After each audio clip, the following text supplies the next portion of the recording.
Section 16.4 is the type 3 hypersensitivities, the immune complex reactions. So we're going to look at the differences and similarities between type 2 and 3 and look at ways that the Arthus reaction differs from the serum sickness and how that compares to a type 1 hypersensitivity as well. The pathogenesis of the immune complex disease. The way this works is that you have immune complexes of intermediate size that get stuck in basement membrane epithelial tissue, and that causes neutrophils to come in and degranulate. And when they do that, wherever they have settled, they will create damage to those tissues. So they can do this. Type 3 hypersensitivities are found in blood vessels, heart and lungs, joints, skin, and kidneys. Immune complexes consist of antigens and antibodies bound together. Although large immune complexes are engulfed by phagocytes and removed, intermediate-sized immune complexes are not readily removed. These intermediate complexes react with and activate complement. For example, complement activation in blood vessels causes basophils to degranulate, which causes vasodilation. Immune complexes entrapped in blood vessels or other tissues, such as kidney glomeruli, activate complement, which attracts neutrophils and causes them to degranulate. Neutrophils release enzymes responsible for tissue damage. So this process is rather complex, and just to show you a little bit more, there's the intermediate sized immune complexes. So too big, they would be phagocytosed. If they're too small, then they're going to go unnoticed, but these get noticed by the complement.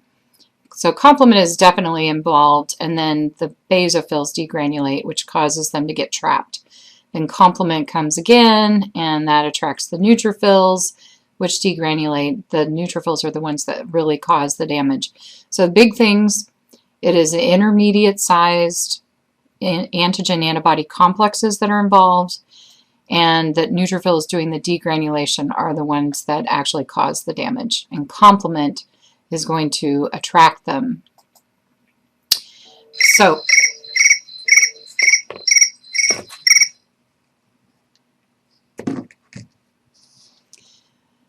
types of immune complex diseases, we have the serum sickness and Arthus phenomenon that are different from anaphylaxis, mainly because they depend on different kinds of antibodies rather than IgE, and they require large doses of antigen. Anaphylaxis requires minuscule, and their symptoms are delayed, like hours to days, with this immune complex disease. And so both serum sickness and Arthus phenomenon are type 3, anaphylaxis is type 1.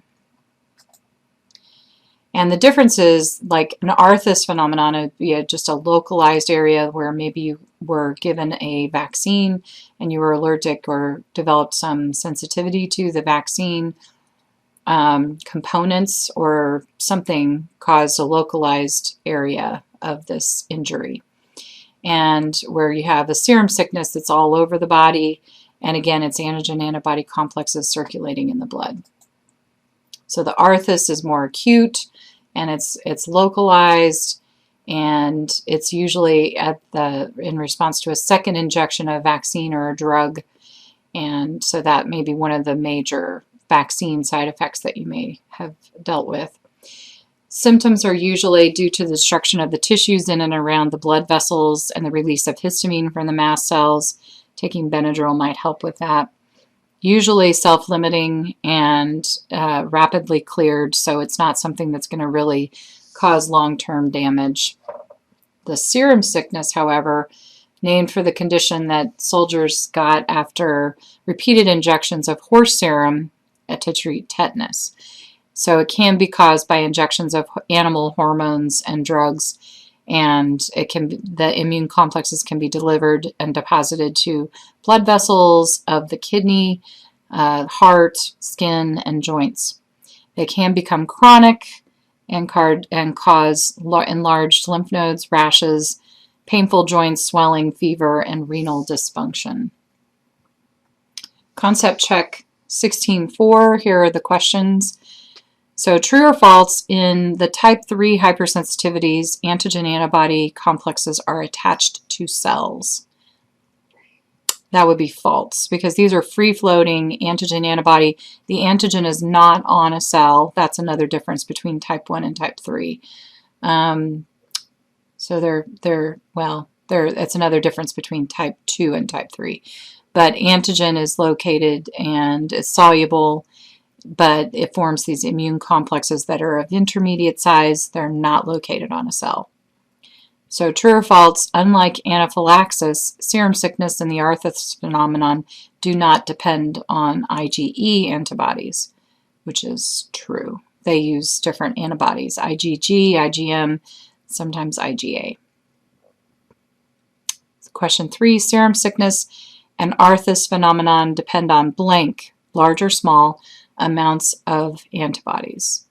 So type 3, it requires a lot of antibodies and a lot of antigen. So question 4, the Arthus phenomenon is a blank systemic or localized reaction, while serum sickness is a blank systemic or localized reaction. So Arthus is the localized, serum sickness is systemic, so serum sickness systemic. That's how you can remember that. And that is the end of section 4.